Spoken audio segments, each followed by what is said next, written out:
presented by Dano Seasoning. Yum, yum, get you some. What's going on, everybody? Welcome into the Sun Belt Syndicate, a special episode tonight in store for you, as always, presented to you by Dano Seasoning and these guys right behind me, collegefootballdawgs.com. TJ, how are we doing tonight? We're good, man. Good as usual. Happy to have Kaleb on board with us tonight, man. But other than that, man, it's sunshine and blue. Look, 48 days until football? 49. Listen, bro, we're almost there. We gotta hang. We gotta hang in there, bro. 47 days to kickoff. We're almost there. So every day's a good day. We get closer to football. Yes, sir. Absolutely. Kaleb knows that best. He just is on the screen here with us. He hails from Dallas, Texas. He started his playing career at Incarnate Word, grabbing 2 All-Southland Team awards. Jumps over to Texas State with head coach GJ Kinne, where he's already been named second team All-Texas and All-PFF, which he can probably tell us better what that stands for, Sun Belt in his very first season. Oh, and just so you know, the always admirable Phil Steele and his amazing magazine that he puts out that a lot of us college football fans refer to as the Bible. He has been named to Phil Steele's second team Sun Belt as a safety, and pretty cool feature, he is the photo when you turn to Texas State's spot in the magazine. So that may be one of the coolest things of all time, honestly. You know, like just you of all people get your picture on the front page of your team's spot in the magazine. Kaleb, how does it start off the interview, man? How does that part make you feel? It makes me feel good. I mean, honestly, I honestly didn't know that for. Oh, really? Yeah, it was news to me, right? Hey, so that's cool. Okay, all right. I'm gonna have to go check that out after this. Okay. Right there. Yeah. Okay, that looked good. Right there, Texas State Bobcats. That is you right there, front and center on that first page, man. So pretty cool. And then, as TJ knows, we saw Nash Jones's touchdown in the bowl game last year, which was awesome. We had Ishmati on for that episode where we kind of talked about breaking that down. So he's the offensive guy on the other side of the magazine, but you were the defensive player chosen. So I'm glad that we could break that news to you. I didn't know you didn't know that. Yeah, no, appreciate you. Absolutely. And our very first comment of the night, of course, comes from Mr. Artie Cat himself, who is our resident Texas State fan, our big-time resident Texas State fan. Because the biggest Texas State fan. Yeah. We had him on in the baseball podcast. He's got all his Texas State stuff in his background behind him, and he'd set up all his jerseys and stuff like that. So a man of the people for Texas State. So he was very happy to see you guys do so well last year, go to the bowl game, experience that atmosphere, which you got to tell us how that was. I mean, you guys sold more tickets than the other side for that one. They ran out of beer. They ran out of food. I mean, Texas State fans seem to know how to do it right. Oh yes, Texas State. We know how to get down out here. I think that played a part in why I came out here, because we know how to have fun, but we also know how to work hard. So I think that's definitely that bowl game was definitely a statement. Like that's how we do it everywhere we go. We do it big. Nice, very nice. Yeah, I think we can all agree with that, especially after hearing that and Artie being a part of that crowd there. So. It looked like you came from a athletic background with both of your parents, right? Tell us a little bit more about the two of them? So my mom, I'll give you a little more information, just because that's my mom, So that's right. That's the Rock. She always said she did a little 60-yard dash back in her day.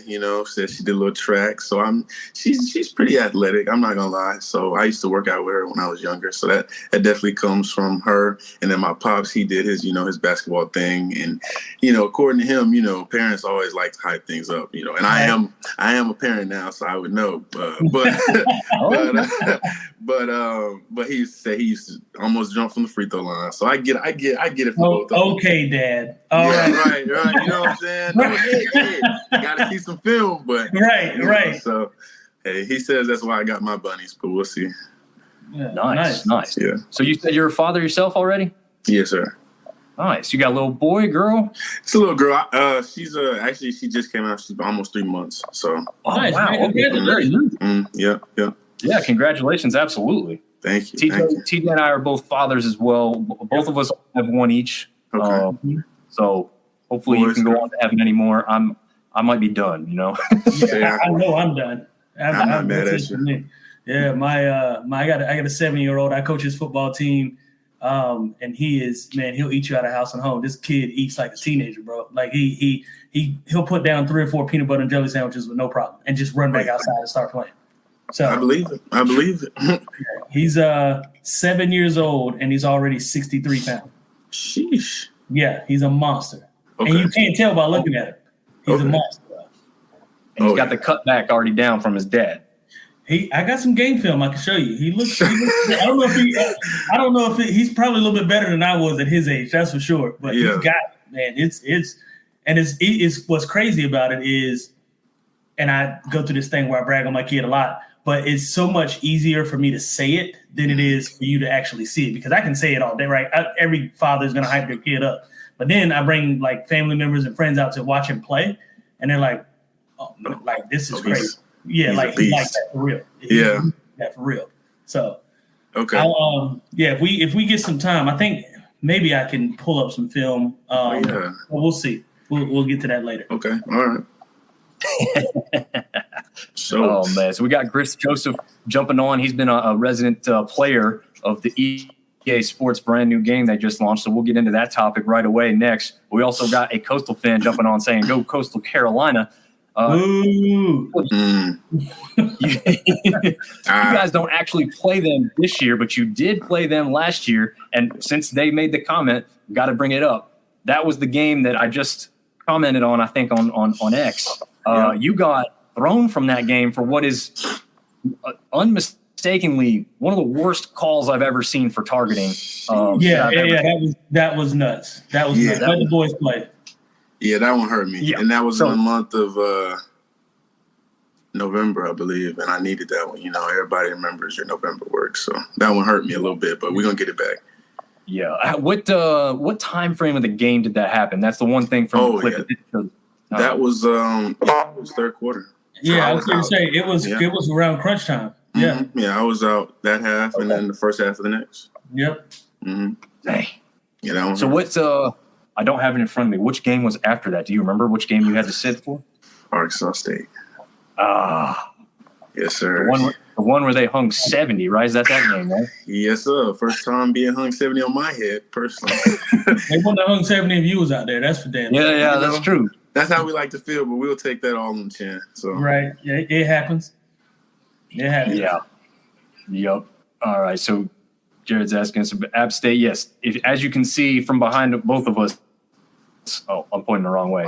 There's a framed jersey. It's not one TJ actually wore, but you know it is a framed long time ago App State jersey. They don't typically wear the gray or silver, whatever you want to call that. And you know, as you can see behind TJ there, he's got his accolades from when he won 3 straight national championships at the FCS level. So it was crazy, bro. I try not to talk about it that much now because I'm 37 years old, going on 38. But it was a hell of a time. It was what school? App State. You won 3 straight? Yeah, bro. It was sheesh. What a time to be alive. as the FCS player too, like, and going through playoffs in that long season, that's tough. Bro, that's the thing. That's the part that people don't get. Yeah.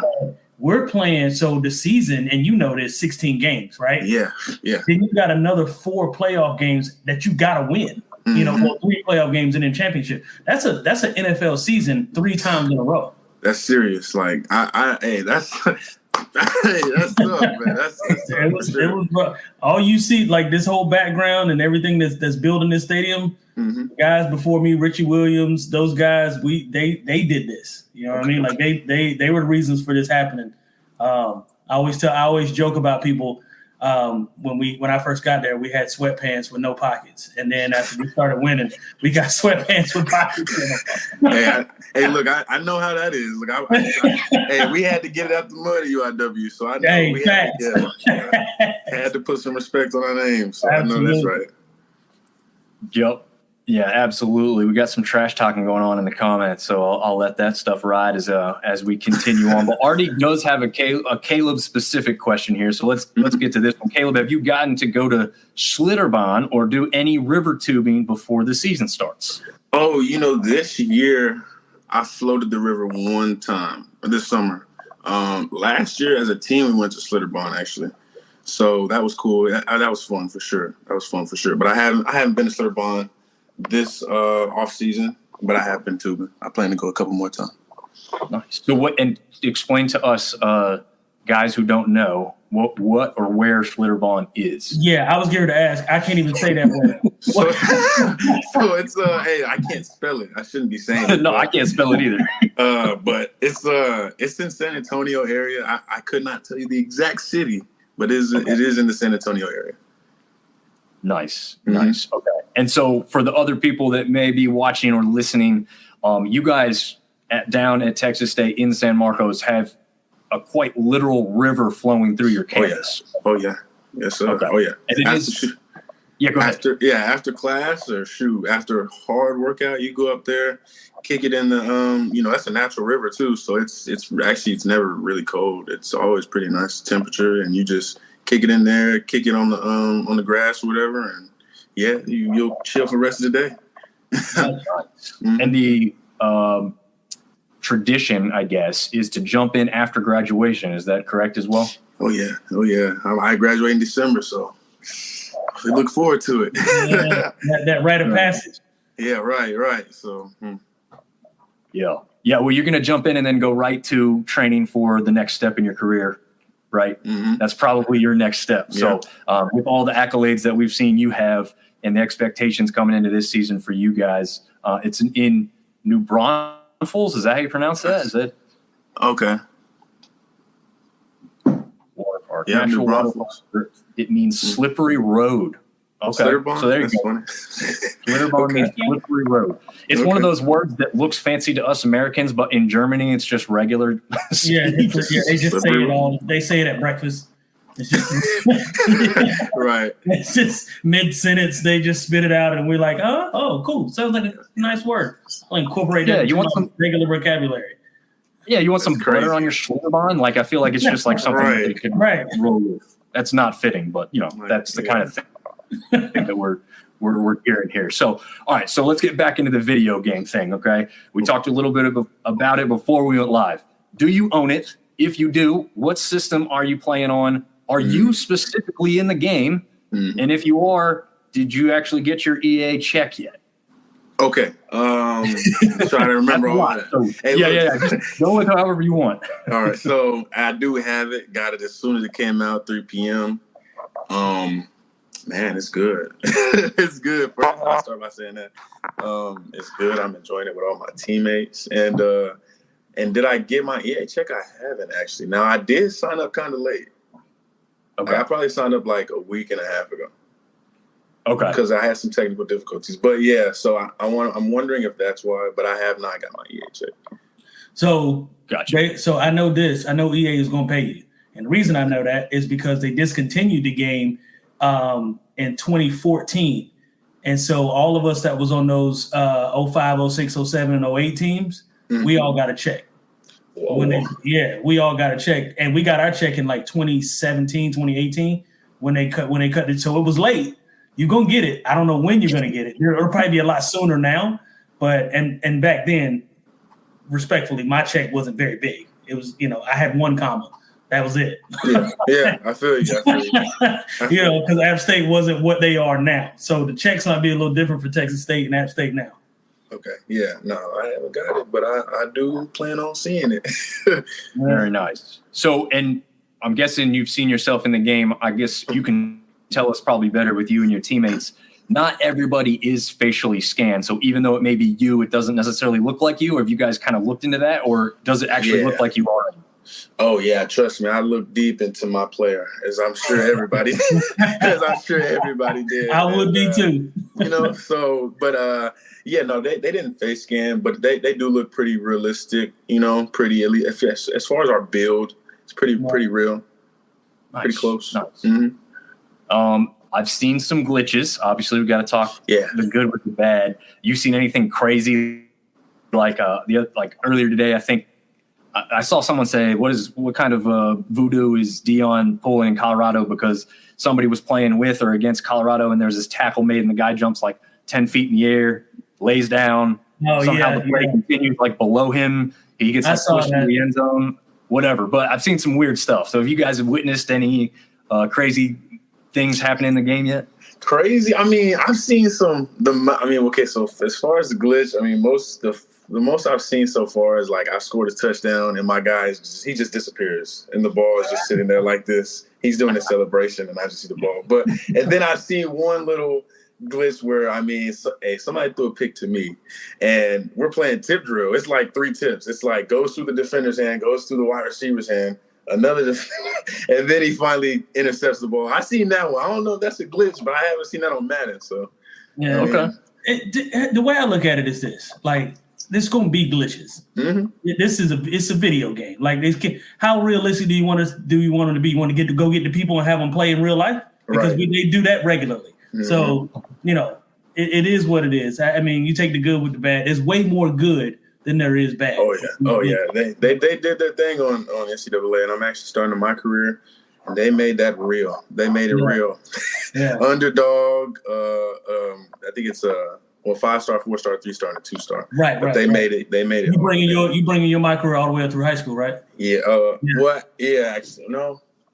No, actually, they don't start in high school this year, is what I've heard. Mm-hmm. Yeah, I thought they started off. I hadn't played it yet, but I thought they started off in senior year. Not this year. Actually, you just choose your school. Yeah.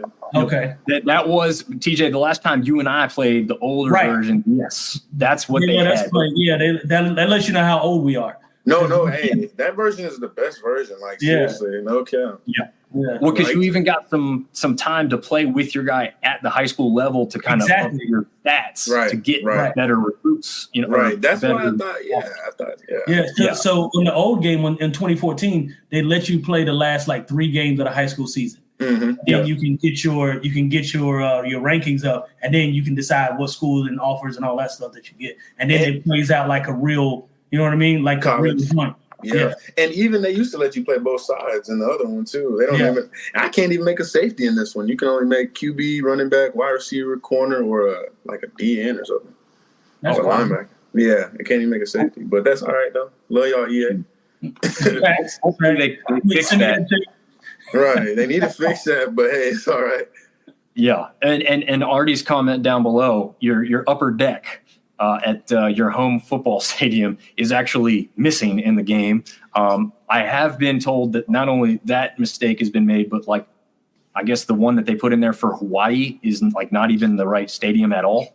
Oh gosh, I don't know enough about Hawaii's stadium, but apparently, they started playing in a smaller one because they were in that massive like 50,000 person stadium, where they played they played the Pro Bowl there every year before they started moving the Pro Bowl around and doing all the wacky stuff for the NFL.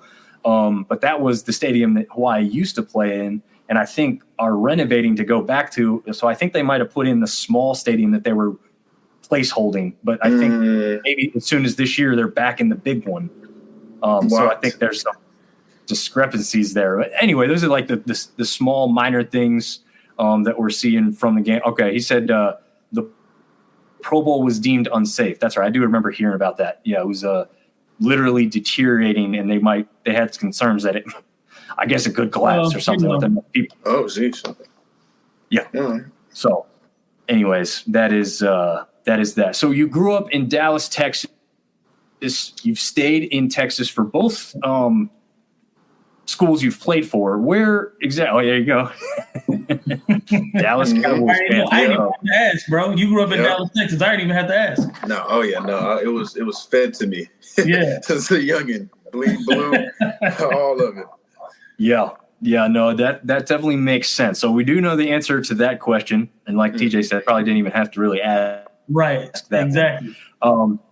Was there any school out there at all? You don't have to give down dirty details, but was there any school you thought about going to outside of Texas before you got to Incarnate Word? Before I got to Incarnate Word? Yeah. Any school that I was thinking about going to in Texas, you said? Yeah, anybody who offered you who was outside the state, maybe like a team in Louisiana or elsewhere that you're like kind of close to for any reason, just to see if there was anything that happened like that.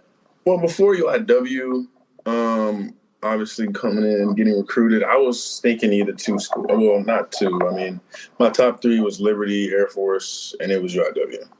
Okay. At the time, I was, I was just really, honestly, my whole thought process was, if you could play, they'll find you anywhere. Right. I didn't want to go all the way out there to Virginia, and I didn't really. I really took on the possibility of going into the Air Force. My pops was in the Air Force. My brother's in the Air Force. My papa was in the Air Force. So we have a. We got you. Okay. We're just giving you the screen. Okay. Yeah. So it's a whole family lineage, but I couldn't do it. I mean, and with the decision, a little help, decision making with my dad, I was just like, you know what, I just want to stay close to home. So yeah, that makes sense. So I do have to ask, the guy we had on 2 weeks ago now did spend time at Liberty. Mm-hmm. Is there something that makes that school like a draw? Obviously, there's a lot of faith aspects to that, and I believe Incarnate Word is kind of similar in that regard, right? Is kind of a faith-based school there, or not? So maybe you could tell us more about that. Yeah, no, I mean, not really. I mean, as far as it probably is considered that it's Incarnate Word, but I mean, yeah, you have to take your religious classes and things of that nature. But I mean, it wasn't too. I assume it was not as serious as Liberty. Is what I've heard, at least. Gotcha. Do you know anybody who went on and spent any time at Liberty for any reason? Yes, actually. We had a guy at UIW who transferred to Liberty the year that I got there, actually. And he's actually at Sam Houston State now. So we'll see him this year. Yeah. Okay. Oh, that's cool. Is he on the offensive side of the ball? You're going to literally go up against him? Or He's defense. Okay. Defense side of the ball, yeah. Mm-hmm. Yeah. Was he like a high school teammate or just somebody you No, just he was just a college teammate, actually. When I first got to UIW, and then he ended up transferring. Gotcha. So he left the year you got there. Yeah, basically when that spring season happened. Okay. Was he on the team last year that went to the Fiesta Bowl, or had he transferred out by then? Oh, yes, he was actually. Okay. Well, that's pretty cool. Was he a guy who was playing a lot? He got some time. Not too much, but he got some time for sure. Gotcha. Mm-hmm. Okay. Well, very cool. It's got to be cool to be on the field and be around a team that is that successful on the field. I'm a Liberty hater as far as the football aspect is concerned. Yes, he is, bro. That's all right. That's all right. That's all right. But hey, I do find it really interesting and cool that you thought about going to Air Force as well. Did you take a visit up there to Colorado Springs at all? Yeah. Oh yeah. It's beautiful. It's beautiful for sure. I just, it's funny because all three of those places that Liberty, Air Force, and UIW offered me just for totally different positions. Oh, wow. Well, I mean, Liberty was straight athlete. Okay. Air Force was running back. And that's also why I was thinking about going, because I'm like, man, I can get 30, 40 carries a game. Like, I went through the same thing coming out of high school. I went through the same thing. Like, shoot. But I me personally, I had to make that decision, like, where I feel like, where I can go furthest, what position and what I'm willing to, go through and, focus on. And I chose safety. So nice. Very nice. Mm-hmm. Well, since we've seen some similarities between you and TJ, why don't you go ahead and ask the question about the differences that we kind of spoke about earlier. I think that's going to be very interesting for some of us to hear. Yeah. So, and we talked about it before we went live. Obviously, there's subtle differences and there's huge differences as it relates to level of competition, those kinds of things that you go up against. I've experienced it. I know you have at this level. Texas State is a different beast, right? Sunbelt is a different animal than where you came from. Talk to me about the differences between playing at the FCS level and then transitioning into I guess Group of Five, Power Five, however you want to list it now. It's all over the place. But D1, now what's the biggest differences for you? Oh, I feel like everybody kind of says it. Your first thing you say is the trenches. Yep.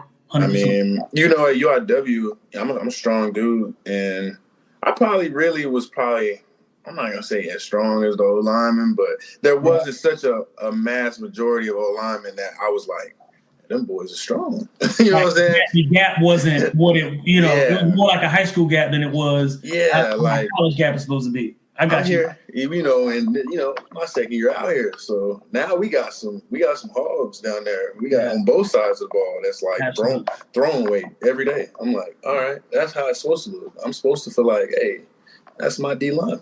Right. they got my back, So I say the trenches first, and then you would have to go with just the depth chart in general. As far as FCS, you'll find your ones. Especially when you get to the playoffs. I mean, every team is good. And any playoff team in the FCS, in my opinion, can compete with G5 schools, depending on what you're talking about. You know what I'm saying? FCS playoffs. Because it gets serious in the playoffs. You find some really good teams.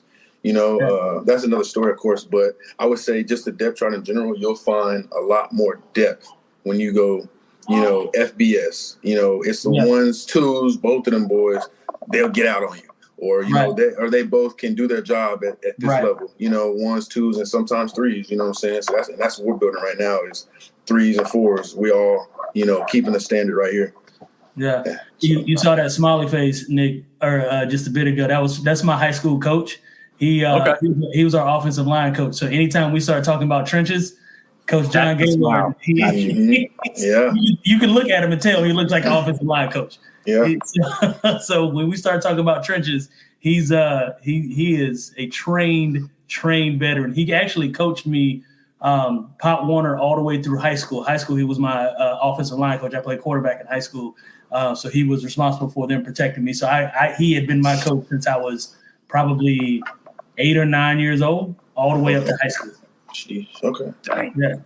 Yeah. So he Artie knows does want to chime in and say a year as an academy newbie would suck, which probably is true. It might be a little tough there. One aspect that I think TJ is very aware of, having played quarterback and running back and wide receiver, quite literally being recruited as an athlete as well across multiple positions there. Do you notice a big difference in the speed? Is that another big adjustment, or do you feel like there's plenty of really fast guys at the FCS level as well? I guess, you're chasing these guys down. You got to know whether you feel a major difference or if it's maybe a lot more minor than people might think. Speed. Are you saying speed of the game or speed of individuals? Because it's kind of like those are two separate questions, and I get that. Yeah. I like that. Two separate questions. I want to know the answer to both if you can, because I'd like to hear that. I mean, again, it's just not a big majority of fast people when you go FCS. Like, you know what I'm saying? Like, right.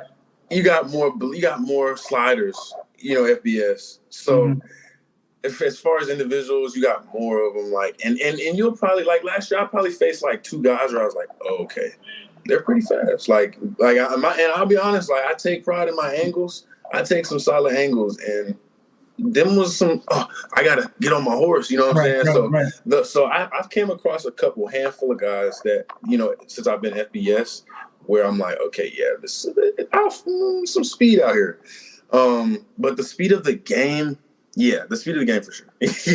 For sure. I mean, speed of the game alone, I mean, it's just like everybody's so confident in what they're doing that it's like they're moving so efficiently, and it's I mean, the speed of the game is definitely you got to know what's going to happen before it happens, for sure. Yeah, and the biggest difference between what you're talking about at the one level versus the other is when you talk about individual speed versus team speed, is like you said, you're going to find at the FCS level, it's going to be one or two people that's going to be, like you said, sliders. They're going to get out on you.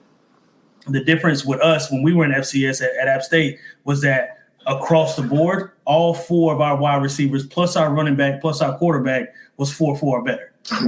And that was what kept us competitive in games like Michigan and games like, LSU. Even though LSU blew us out, they didn't blow us out until like the second half. Like it didn't get ugly until the second half. Because when you get people with speed like that, so I get what you're saying. The difference is just drastic because it's like you said, it's one or two people at one level. And then when you go to the next level, it's like they probably got a stable of dudes. Their backup that don't even see the field because it's probably a 4-3. He just can't catch. Do you know what I'm saying? Like, and it's like it's like they got him specifically to run past you. Like he don't do nothing else but just run past you. Like, all right, bet, coach. You know what I'm saying? So I get it.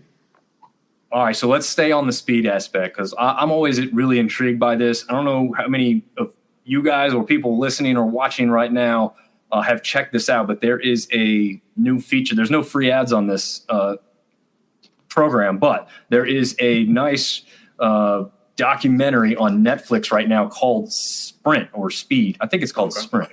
Okay. But it's talking about all the Olympic track stars as they go and try and qualify for Paris, their stories to get there. Noah Lyles, who's the American who's out to beat Usain Bolt's obviously like world record that no one thinks will ever be broken. That's his goal. So if you haven't watched that, I do recommend that. Again, no free ads, but check that out because it's very cool. I want to know, you're obviously insanely fast and you have to be to play your position. Where do you kind of rank yourself or think you place on your own team? Because we've seen guys like Ishmael Mahdi light up the field when he's returning kicks and he's not being caught. Are you thinking that you guys on the defensive side are just as fast as the offensive players? Do you guys have like an actual ranking right now or anything like that? I mean, I know like for App State, they just released their top guys, top speed guys that were hitting like 22 miles an hour. So I'm just interested to see kind of what you guys know about yourselves as far as the speed's concerned. If you want to go based off miles per hour, I know we've got a handful of guys that go 22, but we've got a bunch of guys that are high 21s.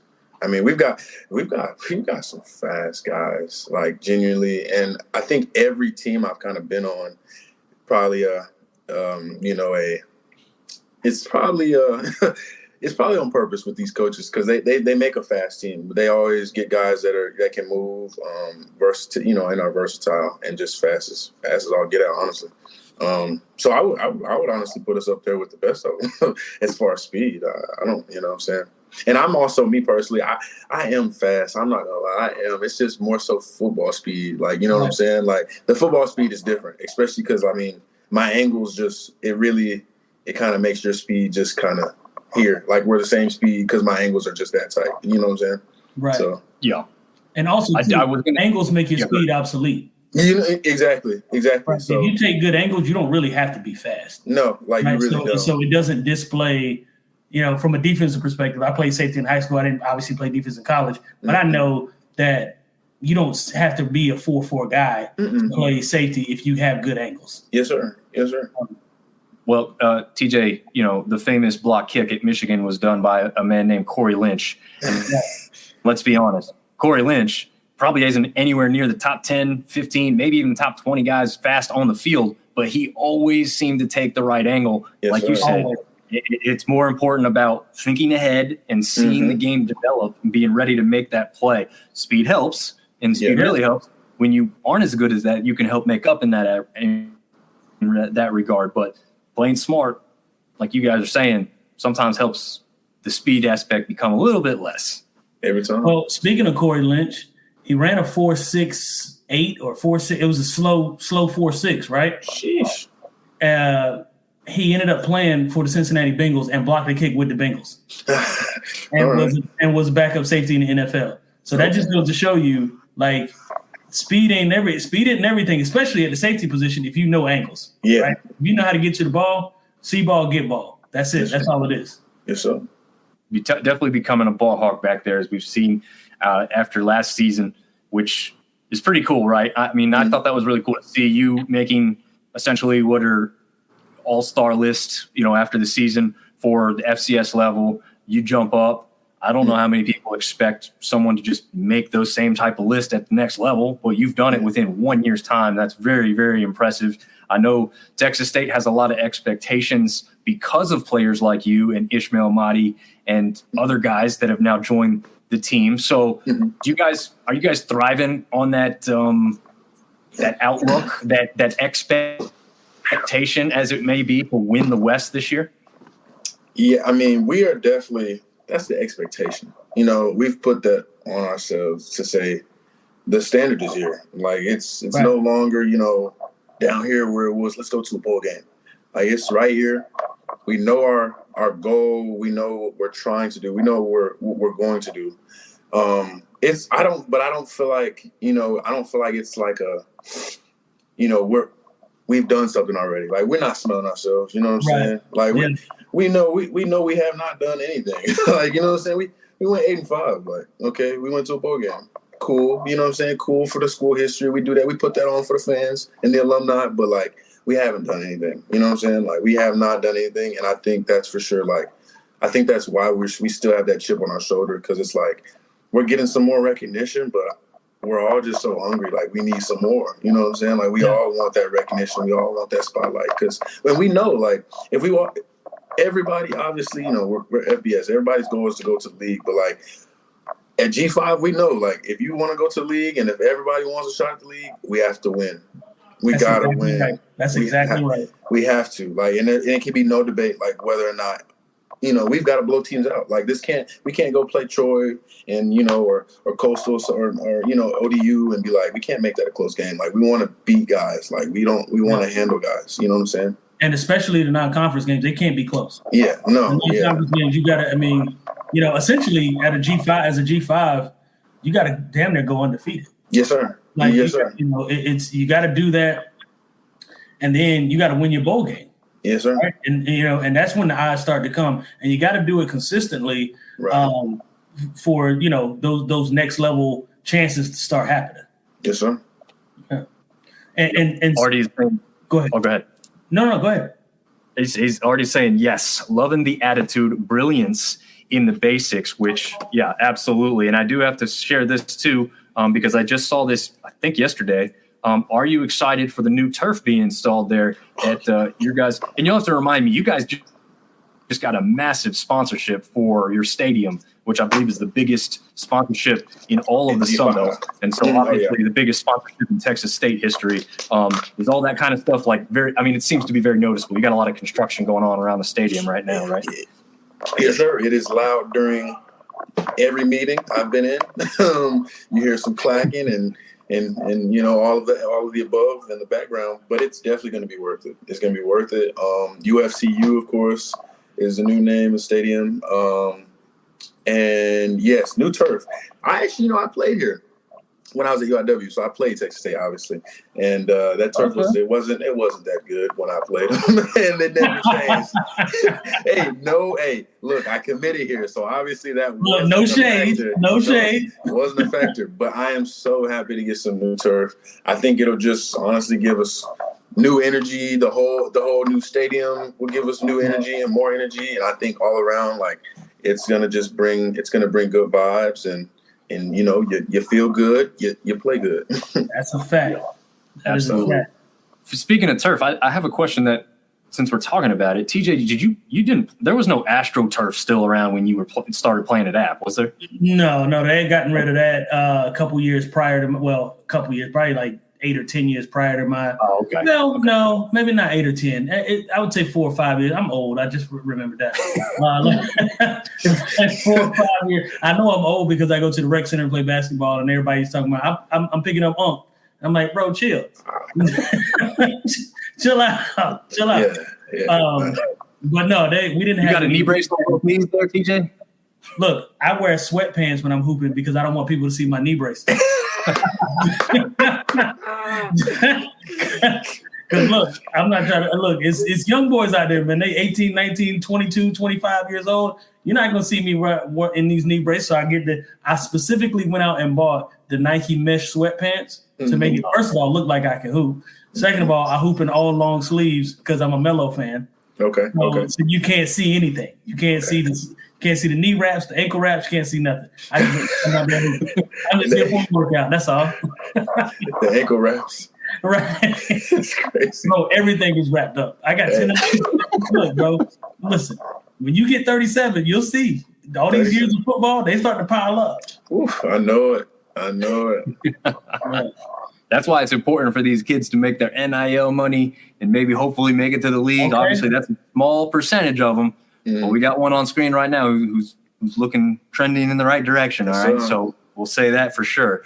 Interesting thing. I'm looking at the schedule as you guys were talking there for a minute too. You don't leave the state of Texas until your first road game is at Troy, October 3rd. That's got to be nice, right?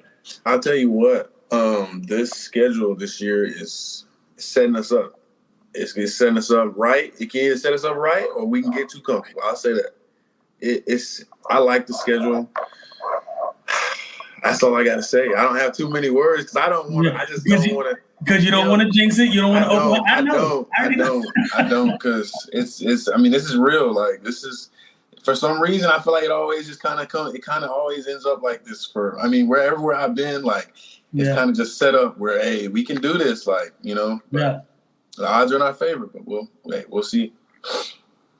Yeah, the thing that I think a lot of people are focusing on with Texas State is the expectation, as we talked about, to take the West. Mm-hmm.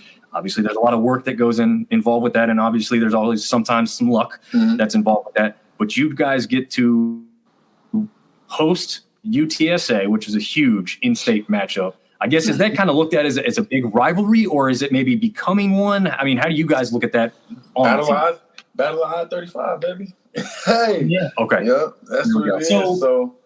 Oh, go ahead. No, go ahead. Yeah, I mean, we lost to them last year at their place. So, I mean, and we already had a vendetta against them last year. So this is going to be, and actually, my boy from UIW, who actually my fellow safety I played across from when we were both at UIW, both went in our freshman year, both transferred out same year. That's my boy, and I need some bragging rights. So that's right. So I was going to get into that because I saw the UT score. Obviously, I saw the score, right? Saw you guys, unfortunately didn't get that win. What's the revenge looking like? Has there been any talk in terms of, I know you're talking about the I-35 rivalry. Has there been any conversation about what that game means to you guys and what it's going to look like when you guys play them again? Did you take any nuggets away from them offensively that will help you slow up, what they were able to do? UTSA we're talking about. Yes. Yep. Yes. Oh, yeah. I mean, we're already looking at UTSA. Obviously, we've been looking at Lamar, but they kind of just run the 12P, 11P, big tight end team. Sure. Like to run the ball. So, I mean, knowing all of these things, obviously, as we keep going on, we'll pick up more tendencies, of course. I mean, but after playing them last year, I'm pretty sure I know what to expect. You know what I'm saying? How athletic was their quarterback?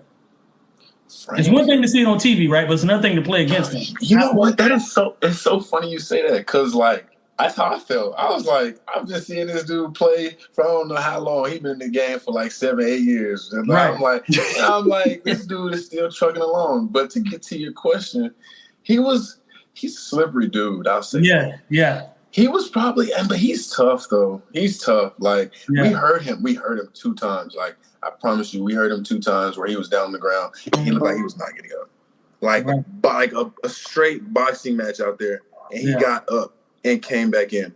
That right there, that's when I knew. I was like, yeah, this is a fight right here. This is no regular game. Because if that was a regular game, he would have sat out. And after that game, I'm pretty sure he was out 4 or 5 weeks, maybe 6.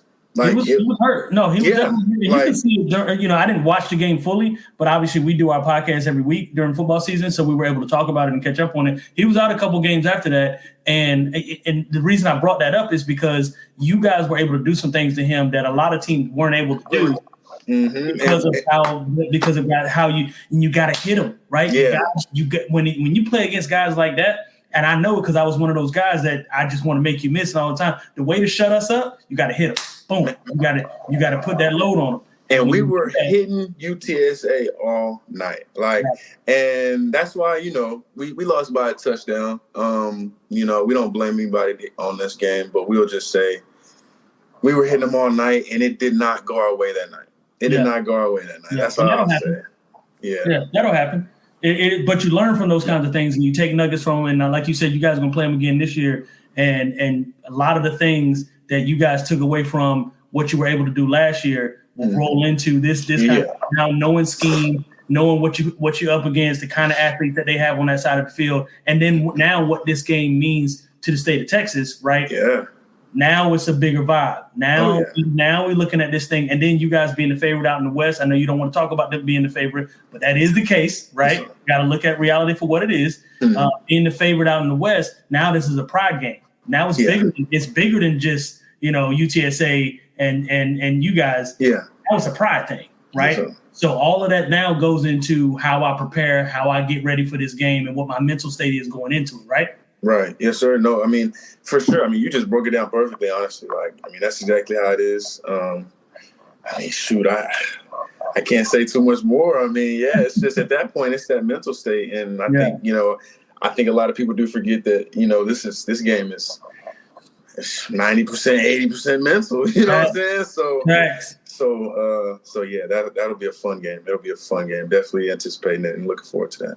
Yeah, I'm getting myself hype over here. No, seriously, that's all I gotta let me calm down a little bit because I'm looking, Well, here's the interesting part. So you're going to come off the big build up, and what will be a big game, no matter how it ends, is going to be a big game while you're in it, right? Then you have a Thursday night matchup against a Power 4 opponent in Arizona State, and I think that's why people are excited again about your expectations for this season. Arizona State obviously is going to have plenty of talent on the team, but I don't know if across the board, and I'm not putting words in your mouth, but I think as typical fans of college football, Arizona State isn't going and putting a bunch of fear in people across the board as far as like a national prominent school that we expect a lot out of this year. And I think that goes along with why the expectation is so good throughout the entirety of the season and not just early part. Although, like you said, and like we've seen, you guys are home for that whole first half of the season. But interesting maybe if you guys have talked about it or looked at it more specifically about how quickly you're going to have to rebound, again, no matter win or lose, to a game on a Thursday night at home with another huge atmosphere and an expectation to take down a Power 4 or a Core 4 opponent, as some people are referring to them now. Is there already kind of a little bit of a sense of taking down the Sun Devils? Oh, I mean, shoot. I'm gonna be tuned in, by the way. Oh yeah, I hope all of America is tuned in on that game because we're gonna make some noise for sure. We just go into each game though with a sense of it's another game. You know what I mean? Yeah. At the end of the day, it doesn't matter if we're playing, anybody. As long as you go out there and do your job, or you beat the guy across from you, as many times as possible, or do the best that you can do. Like that's all we can ask. We don't go into a game like, oh, this Arizona State. Like we beat Baylor last year. We know it's possible for sure. It's possible. We didn't even have the team that we got this year, and we beat Baylor. Like that's what I say. Like we have a squad. We've got a squad that's better than last year, and I think we go into every game confident that hey, we're going to go out here and do our job. So it doesn't matter what the name on the front or the back is. That's facts. Nice. I like that. Mm-hmm. Yeah. Again, 5-day turnaround. That just seems. Now, that's going to be tough. That's the hard part. Yeah. It takes 3 days just to calm your body down. Right. And that's the mental aspect of it where, our leaders, as far as, the guys, this is our last year, we're going to step up and be like, hey, this is first of all, get your rest. After the game on Saturday, I know you want to go out and do this and that, but try and recover. You know what I'm saying? Try and do this. Like this is where our leaders got to step up, and and we kind of have to guide the team and be like, hey, we got a big game coming up. And it's only big because it's the next game. You know what I'm saying? But we have to be mentally sharp for sure. Speaking of this year's roster, like you just did, you go from TJ Finley, who was. I don't exactly remember how tall he is. 6'5" or 6'6" or something. He's a monster as far as height. Yeah. So you go from TJ Finley to a guy who's already experienced a lot of Sun Belt play in Jordan McLeod. Obviously, I don't want you to get into too much of who does this better or worse kind of thing. But what different aspect does McLeod kind of bring in the quarterback position than what you had previously? Maybe just talk about that, maybe what it does to you specifically when you're looking to match up against him in practice. I like him and TJ very much. He has a confidence about him that he definitely brings that I can see kind of just uplifts. I mean, it just goes with our offense. You know what I'm saying? He's got a finesse kind of about him, but he's also tough up here. You know what I'm saying? So he's not soft in any way, but he's got that finesse type of vibe. He's confident. It really kind of goes with our offense. Like I kind of said, so I like that about him. looking forward to seeing what he does this year. Obviously, he's coming off Sunbelt Player of the Year, some offensive Sunbelt Player of the Year. But just playing against him, I like him. He's a smart QB, can read defenses. That's what I like. I like seeing my QB, out here reading the defense and knowing exactly what's going on. You know what I'm saying? But he's got that touch on him. He's just finesse. He's fun to watch. I mean, he takes risks, you know what I'm saying, but he can also fit it in that pocket. You know what I'm saying? So I like him. Obviously, yeah. Nice. What about the running back and wide receiver core? I know we've got Ishmael Mahdi. We got Perry coming back this year. I know he was injured. Mm-hmm. Was he injured pretty much all of last year, right? Didn't he get injured early on, I think? Yes, sir. Yeah. Okay, so that's my guy. Those two in the backfield.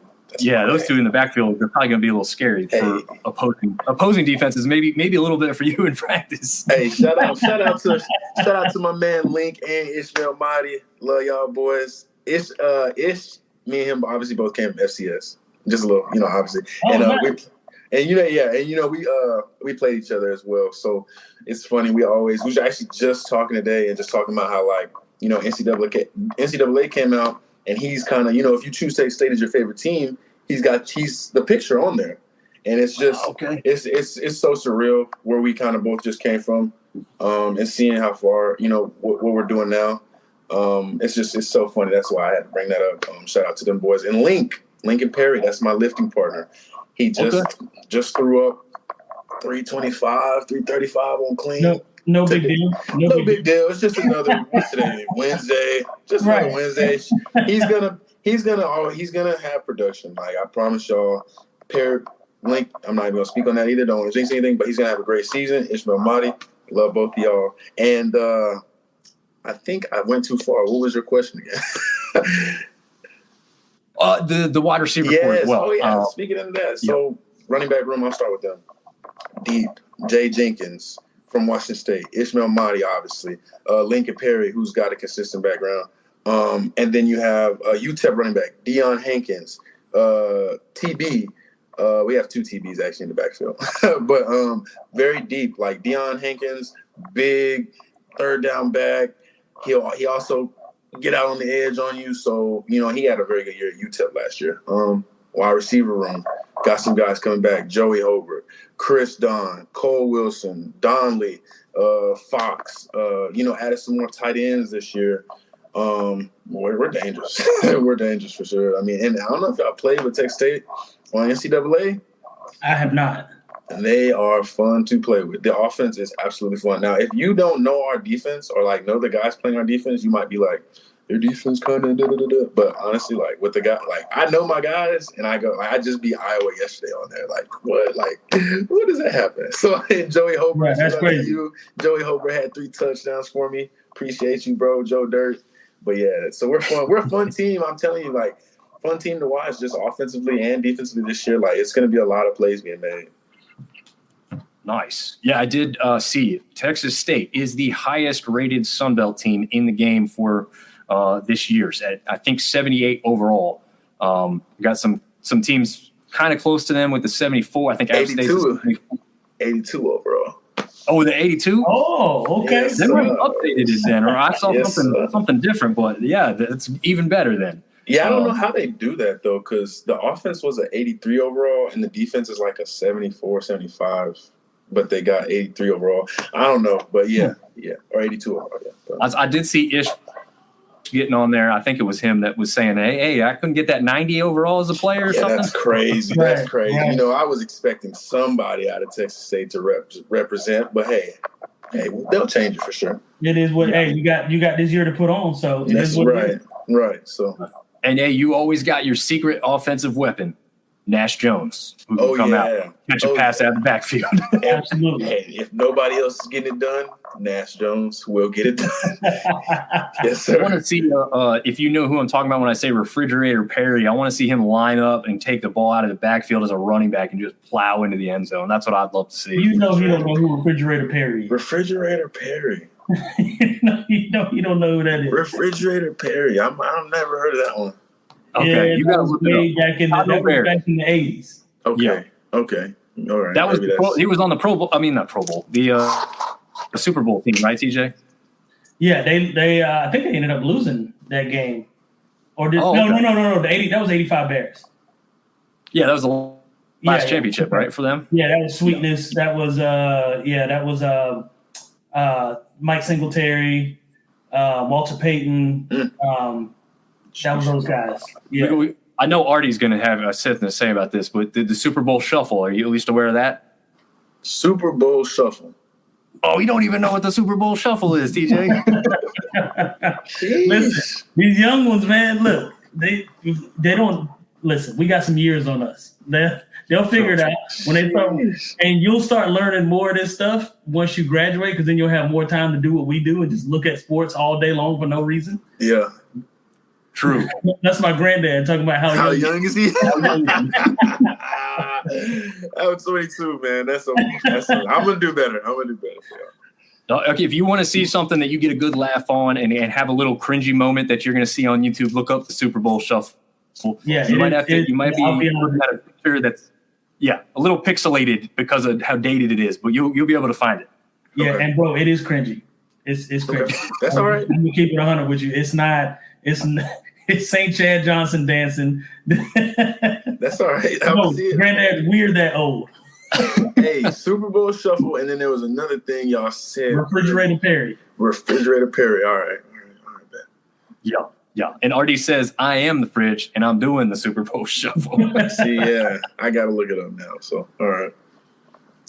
Oh, yeah. Oh, and this is a little crazy thing. Speaking of Sunbelt references that have come out of left field, saw Chris Schwecker on TV.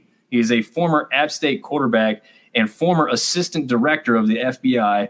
Had cool App State picks and helmet in the background.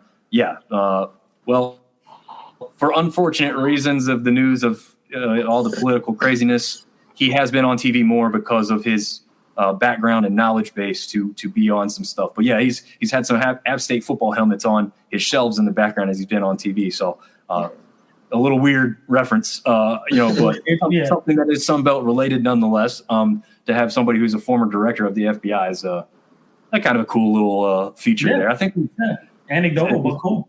Yeah, the Sunbelt has some crazy connections when you really start looking at not necessarily just athletes, but just people that went to Sunbelt schools and some of the high places that they've held, whether it's jobs or otherwise. Pretty cool stuff. TJ, I'm going blank on his name right now. The guy who works for NFL Network that played QB at App State too. I'm wrong. Man. I'm looking at his face, but I can't say his name.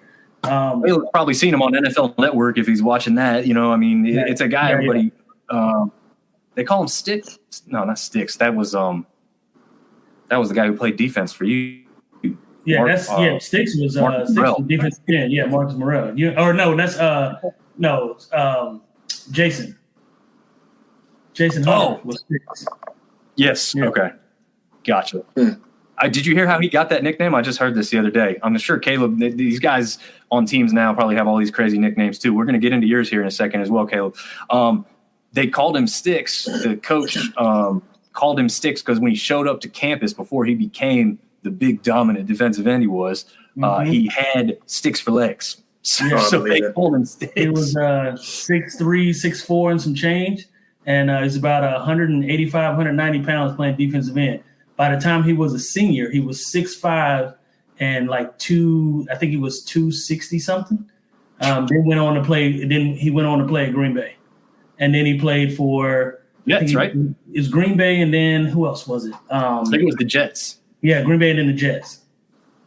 6'4", 6'5", 190 coming in. Yeah, 6'3", 190, and then he grew to be 6. I think it was 6'5" or 6'6", and then he got up to 265. Sheesh. He ran a 4.5 40 in his senior year of college. Ridiculous. No, that's a freak athlete for sure. Yeah, he a freak, bro. Him and Marcus Morrell. Marcus Morrell ended up playing for the Patriots. Mm-hmm. He was our other defensive end at the time. Sheesh. Yeah, imagine them two playing up the edge.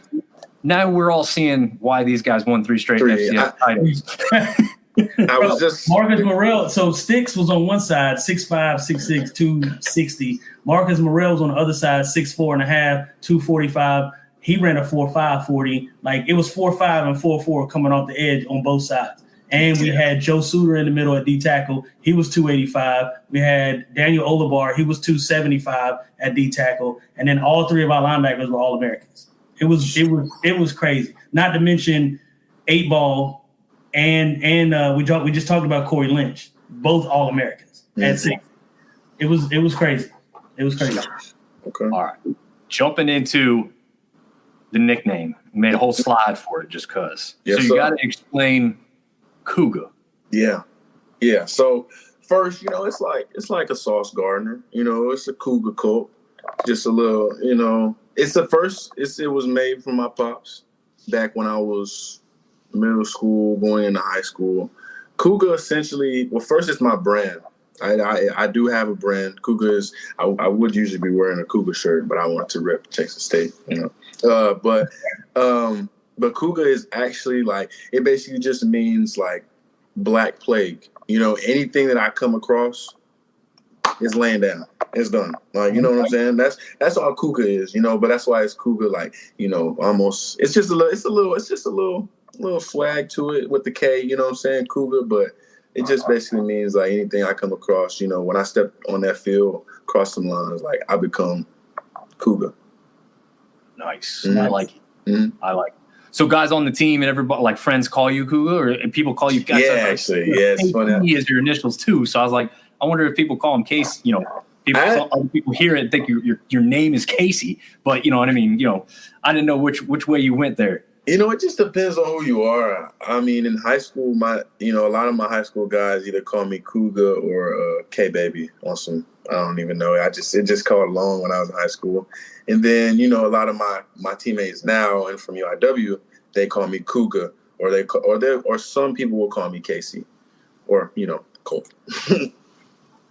Got you. Yeah. I like that. I like that you have a couple different names that can go by, and all of your names are short and easy to pronounce, which is cool. Because some of those things, like a Schlitterbahn, as we saw earlier, can get a little crazy. So, yeah. A little too much. I really have one other slide here. So we got moving on up, where you came from.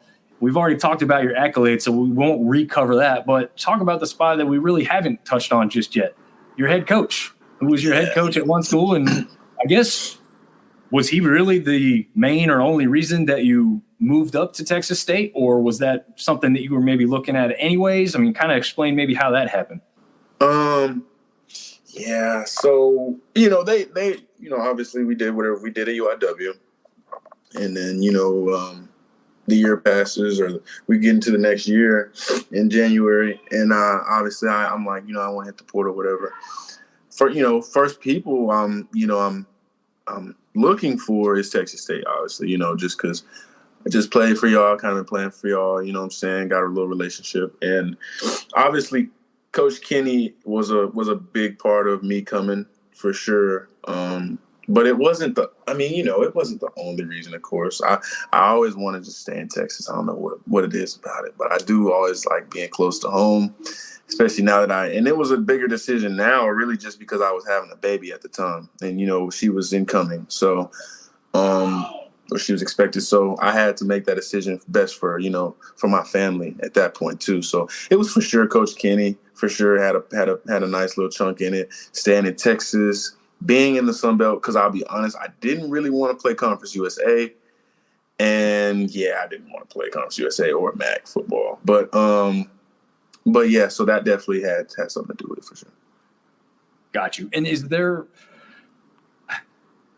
obviously did he kind of recruit you, or was it more the position coach that recruited you? And also, did that position coach move up with him? Is that another aspect of this? Yes, of course. My position coach at the time,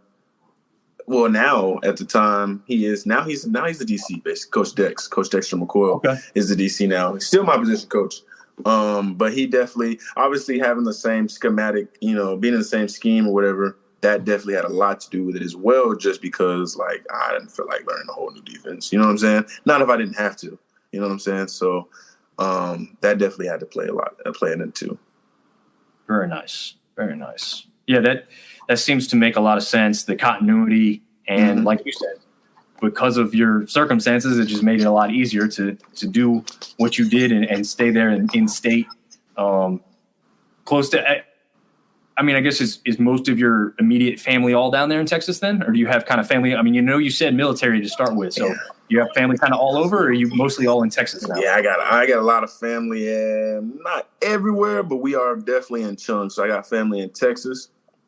I got Texas in Oklahoma, California, Arkansas, and I believe a little in Louisiana. So yeah, I do come from a big family though. So yeah, I got them everywhere. Nice. Very nice. I think that is literally all the questions that I had. So I don't know. I got a question for you here then, real quick. NIL deals. I know you said you've got your brand. Do you have stuff already out? You have stuff coming out? How's that? Yeah. I've had some clothes. I've had some clothes. Tell me where I can order some shirts, bro. Yeah, actually, the link is actually in my bio on Instagram. I'm not sure if it's in my bio on Twitter. I can definitely send y'all the link after this. But yeah, I've had some clothes out for a little while. I don't push it out as much now. My advisor, manager, he does all that. You know what I'm saying? He kind of makes everything. He kind of does that. So I'm not too sure what's going on right now because we haven't been pushing as much, especially with the season coming up, and there's been a lot going on. Honestly. Yeah. But yes, I do have some clothes and I can send y'all a link and see what y'all think about it. I would love to have a Cougar shirt, bro. Oh yeah. Actually, it's funny because when I was at UIW, I have arm sleeves, I got headbands like of Cougar. Yeah. So I used to give it to my position group and we would all rep it and, go out there and do whatever, you know what I'm saying? But yeah, I want my Cougar shirt for the Arizona State game. That's what so I can wear mine for the Arizona State game because I'm listening. It's a Thursday night, bro. You gonna be there? It's just y'all. If y'all, whatever. If I gotta send it to you or whatever, let me know. Listen. I'm gonna get your Insta after this, and we're gonna link because I want to get my shirt, and hopefully I can live stream the game. But y'all the only ones on TV on Thursday night. You see what I'm saying? The world is watching, and I'm gonna be part of the world. I know that's right. All right. Yeah, that's one that you asked him if he was going. My hope and goal would be to get down there, but that Thursday with work week is hard because that's a flight for TJ and I are both here in North Carolina, so that's not necessarily easy. But I would love to because, like we just talked about, you got a new turf, you got essentially half a new stadium that they're working on too. And I want to see this river that runs through your campus. Yes, I want to go to Hangry Joe's because I see Ishmael Mahdi posting Hangry Joe's. Hey, yeah, no cap, and San Marcos Barbecue. Shout out. Yeah. So is that a regular stop for you guys in the team because of the connections now, or? Oh yeah, San Marcos Barbecue. That's top barbecue in San Marcos for sure. Check them out when you're out here. Are you okay? So that we'll get into this because I forgot to write this part down, but I did think about this beforehand. So TJ, if you can see his tagline underneath there, is really small. It says "thick thighs and large fries." That's his little barbecue business on the side. Really? Yeah, bro. I do barbecue catering. And we're out there in North Carolina. Yeah. Okay. All right. Yeah, I just cooked I cooked an 85-pound hog on when was it? 2 weeks ago. Yeah, 4th of July. You got some pictures? Yeah, a whole bunch of pictures. I did 85-pound hog. I did 40 pounds of ribs. I did 50 pounds of chicken, potato salad, coleslaw, baked beans, mac and cheese. Oh my God. Yeah, but you know what? North Carolina, and I promise to you, I actually went to 2 Duke camps. I wanted to go to Duke and UNC coming out of high school so bad. Went out there for 2 camps because I had a connection. My trainer took me out there, flew me out there, whatever. And I'll tell you what, y'all got some good barbecue out there in North Carolina. Yes, sir. I'm going to tell you that. Well, I'm going to tell you this. The difference is not the actual meat. Mm-hmm. Difference is the sauce, right? Okay. So Eastern North Carolina or North Carolina on the East Coast in general is a vinegar-based type sauce. Okay. Right? You got your mustard bases. That's more Tennessee, Kentucky, all that kind of stuff. And then your barbecue bases, that's Kansas City, that's Texas, that's all that stuff. But it's a nice change of pace when you come over here. It's not that our barbecue is any better than what Texas is or any better than anywhere else is in the region. It's just different because we're the only region that uses that vinegar base. Okay. Right? So I think that's probably what sold you. Okay, maybe it was the sauce then. Maybe it was the sauce because it was good. I can't lie. And actually, I only brought that up because if there was another place to live, I would honestly live in North Carolina. I would, honestly. It's just the weather and everything, the vibe, like, it was pretty cool. Like, I kind of fell in love with it. Yeah, nice. North Carolina's where it's at. Yeah, we are full. We're not taking any more applicants, though. I will tell you. We full, bro. We full over here. We don't need any more people. The housing prices are way high, as I just found out moving into this new place here, which I have to thank for getting a new background. So that was kind of cool. Yeah. It is a full spot. I know Texas is becoming the same way, right? A lot of businesses and stuff are moving down, which is both good and bad for residents because you got a lot more job opportunities and hopefully better pay. But it also comes with increased prices and housing markets and traffic and every kind of thing. I mean, I've heard Houston's like a place you never want to drive, right? Because it's just like crazy. Dallas probably similar. I mean, you grew up in Dallas. You could probably tell us. And it already saying Texas is no sauce. So you guys focus on the rubs down there? Is that kind of barbecue? Okay, yeah, the Texas dry rub is dope too. That dry rub is something different now. Yeah. Now, me personally, I don't even like my hands getting on barbecue and stuff for real. But that's the best part. That little I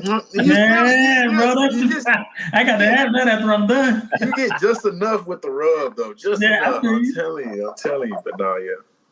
Well, if you're out of rub or you want to use a certain seasoning for rub, our presenting sponsor, Dano's Seasoning, who I've regret to mention until over an hour after we've gotten in here, but that is a great one off the shelf to have. They've got it at your local Walmart. They've got it.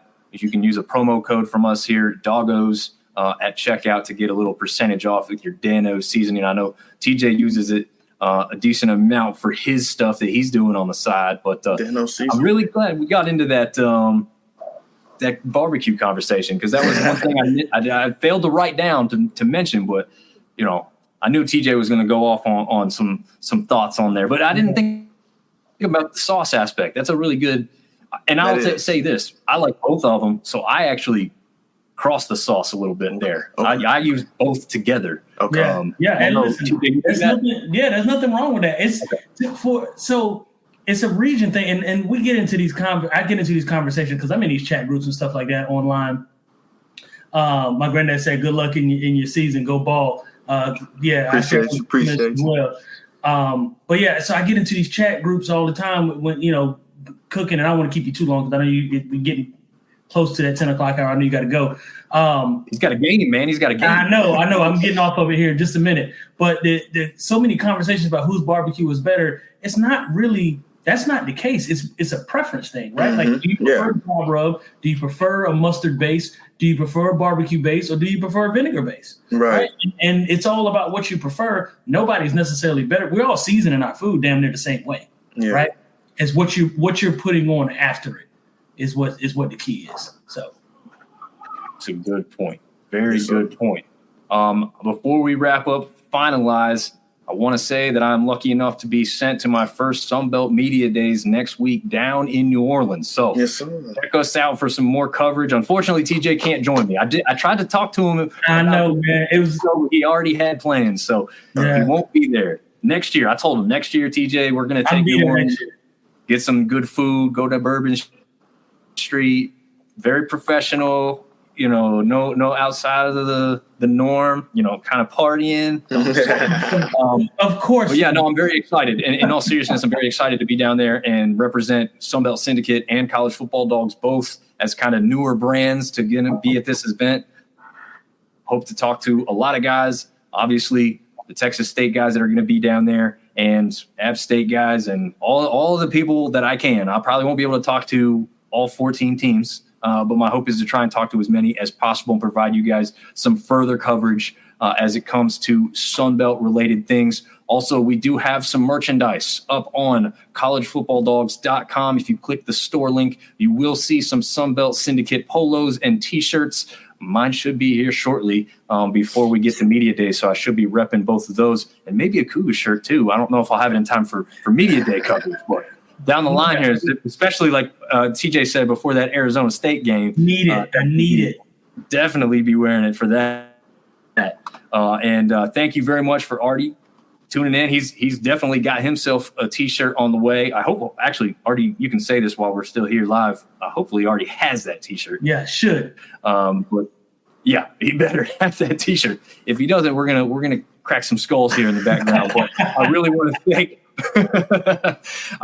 thank Kaleb Kuga Culp for joining us tonight. This has been an awesome interview, one of my all-time favorites. It seems like the Texas State guys really got some good personalities. Yeah. They're really open and talking about everything that they want to talk about and answering our questions. So we do really, really appreciate that. We do also have high expectations for the Bobcats coming into this season, but more than anything, we want to see you guys all succeeding as individuals as well. And hopefully you guys, specifically you, Kaleb, can also take that next step, because we always love seeing guys go on and literally live their dreams and make some more money.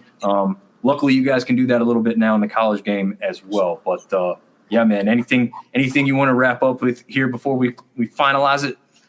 Shoot, no, sir. It's been fun, and hopefully we can get something going in the future. Absolutely, man. Good luck to you, man. Blessings to you. Blessings to your family, man. You're seem like a great kid, man, and I'm wishing you the best. Like I said, I need that merch. I'm gonna look you up on Insta here in just a minute. Yeah. I took a picture of our broadcast. I'm gonna post that, tag you in it. Okay. Those kind of things, man. But yeah, absolutely, man. You seem like a real good guy, man. So I'm rooting for you for sure. Except when y'all win the West and App State wins the East. That's the only time. That's the only time. That's the only time I can't root for you. You're gonna be stuck between a rock and a hard place. Exactly. But other than that, you my guy. Okay. All right. I'll take that, though. I'll take that. Yeah, that'll be the final thing I'll say. We hope to see you in Boone in December. That sounds good, though. Maybe some snow on the ground, something like that. Just have a little fun with it. You know, I'm sure you guys down in Texas don't experience the snow too much. Maybe that could be an aspect that we see. Yeah, we don't. No, yeah. All right, then. I appreciate y'all. Yeah, man. All right, yeah, absolutely, Kaleb. Really appreciate it. All right. See you guys. Have a good one, bro. Yes, sir.